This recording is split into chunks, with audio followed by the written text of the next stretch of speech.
Olá, minhas melhores vibrações de paz e de alegria. Que Jesus nos abençoe.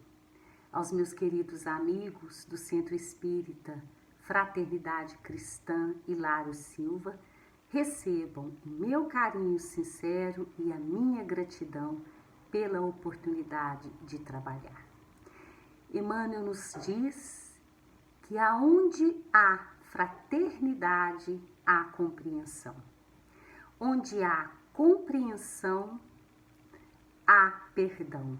E nós podemos acrescentar que onde houver o perdão, há entendimento e garantia de uma vida mais saudável e mais feliz. Como podemos, então, ter dentro de nós esse espírito de real fraternidade, de termos aí um entendimento do nosso espaço de direito e dever e do espaço de direito e dever do nosso irmão, de nos sentirmos mais próximos, de colocarmos no lugar do outro, realmente colocando ali como ele se sentiria, como ele gostaria que fosse feito naquela situação. A fraternidade não é uma coisa que nós vamos conseguir por uma regra, por uma imposição a nós mesmos, por um ditame. É um trabalho gota a gota, é um trabalhinho que a gente vai fazendo todo dia e toda hora, observando o lado do outro, nos desapegando das nossas ideias e das nossas certezas, tendo aí humildade, compreensão de que a realidade da vida é muito maior do que talvez nós possamos perceber. Que nem sempre aquilo que a gente acredita que seja verdade é a verdade total.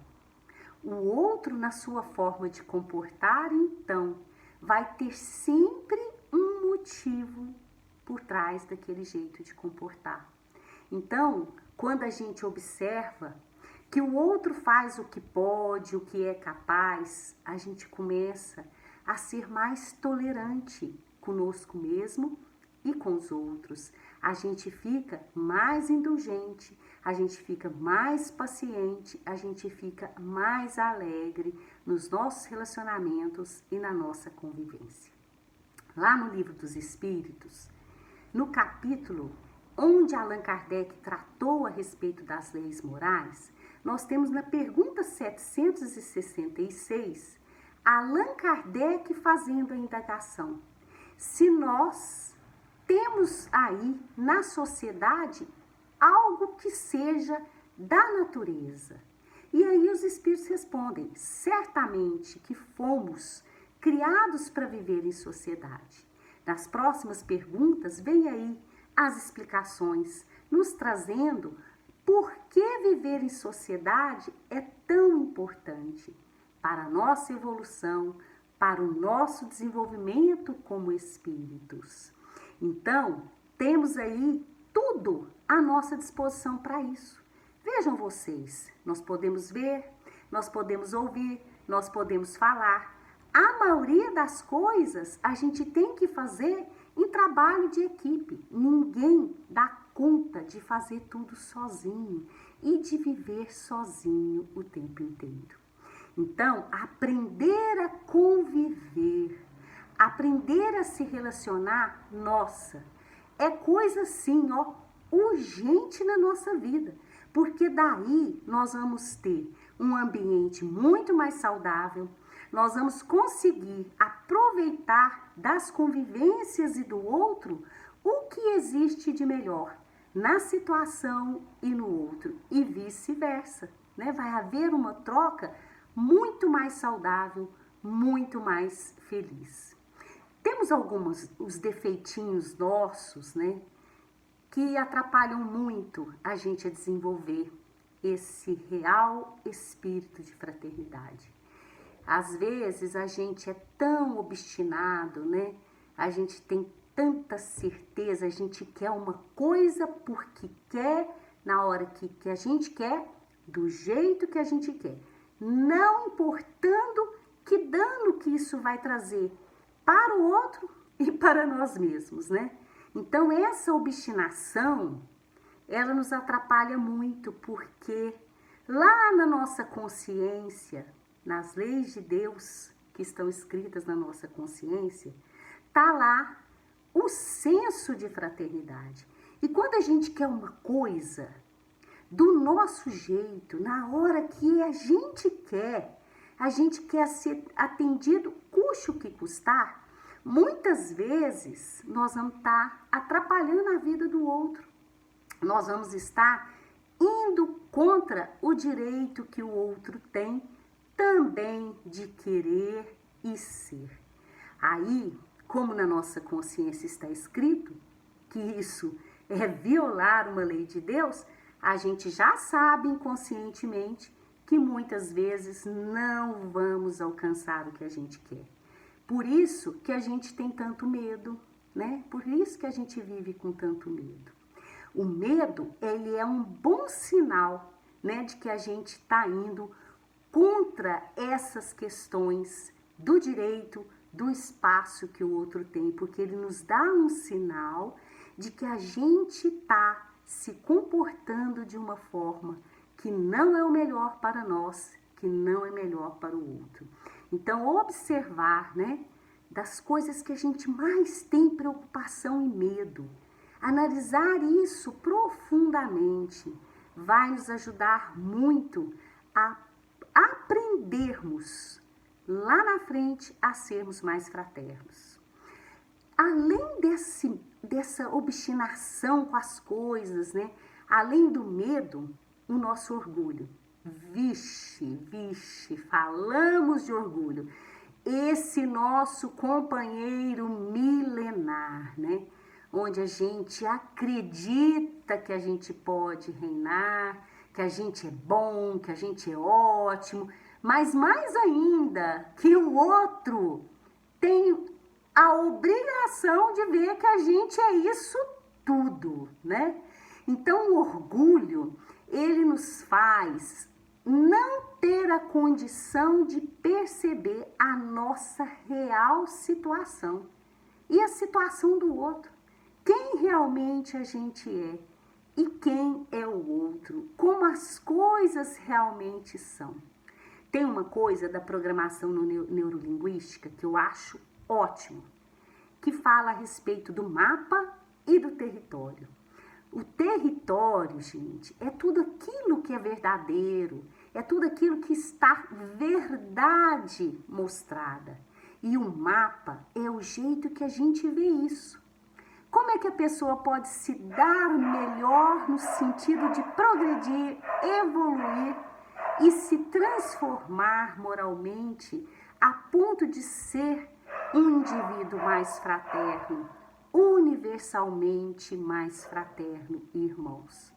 Aquele que consegue adequar mais a sua realidade, percebendo qual é a verdadeira realidade. Olha, gente, verdadeira realidade, o que realmente é verdade. Olha a redundância. Verdade, verdadeira realidade. O que realmente é real. Quando a gente começa, então, a abrir os nossos olhos, aumentar a nossa percepção, observar mais as pessoas, observar a nossa condição, nós vamos conseguir fazer isso de uma forma muito melhor. Vamos ter mais controle sobre nós, mais controle sobre os fatos e, assim sendo, mais humildade com a vida, mais humildade com a nossa condição, estando a serviço de Deus. Então, quando a gente coloca aí, todos nós temos esses 3 defeitos. Todos nós somos obstinados, todos nós somos orgulhosos, todos nós temos medo e temos uns outros também, né? Vaidosos, egoístas, né? que estão lá muito bem tratados no Evangelho. Todos nós temos isso daí. E a gente aprender a conviver com isso, observar o quanto de nós ainda está nisso daí, o quanto disso ainda está em nós, para a gente gota a gota ir se melhorando, né? Porque o problema, gente, não é a gente cair, não é a gente fracassar no propósito. O problema é quando a gente cai e fracassa e não levanta. Então nós precisamos aceitar a nossa fragilidade, a nossa condição e buscar aquela forma melhor para a gente ir saindo disso, para a gente ir melhorando. Um jornalista acompanhou por 8, 10 anos a irmã Dulce. E esse jornalista, um dia, na convivência com a irmã Dulce, queria aprender, né, de como quebrar essa parede que às vezes a gente faz entre nós e a nossa essência divina e entre o outro, né, a separatividade, de querer viver a nossa vida de acordo com aquilo que a gente acredita, de acordo com aquilo que é melhor para nós, sem pensar no que é melhor para o outro, no que é melhor para todos, sem pensar na vontade de Deus. E eles estavam ali numa enfermaria e a irmã Dulce pediu para que ele olhasse à volta e saiu do recinto. Quando ele começou a observar a volta, ele viu ali numa caminha simples um senhor magrinho, idoso, que tinha ali o seu pratinho de refeição. E ele não dava conta nem de pegar o próprio prato para se alimentar. E aí ele foi lá naquela observação e começou a colocar a comida na boca daquele senhor. E nesse instante ele percebeu que ele tinha então vencido esse muro de separação quando ele começou a alimentar o velhinho com a própria mão. Então, quantos de nós podemos, em atitudes tão simples, né, na nossa casa, com nossa palavra, com nossos atos de gentileza, sermos mais cooperativos uns com os outros, sermos mais humildes, mais gentis, mais tolerantes, observar mais o lado do outro, desenvolver atitudes de carinho, de meiguice, aí com todos que estão à nossa volta, em todas as circunstâncias.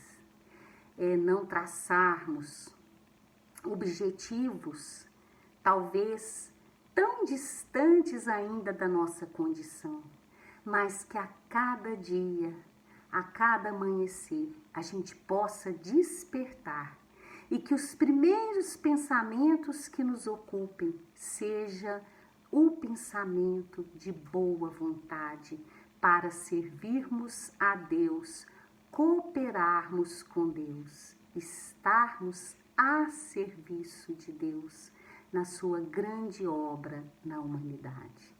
Sejamos então, gota a gota, cada vez mais fraternos em pequenas atitudes nossas do dia a dia, e nós vamos chegar lá, naquela condição de sermos fraternos e compreensivos, de sermos compreensivos e perdoarmos, de perdoarmos e termos uma vida com entendimento de nós mesmos, do outro, e assim sendo mais saudáveis e felizes.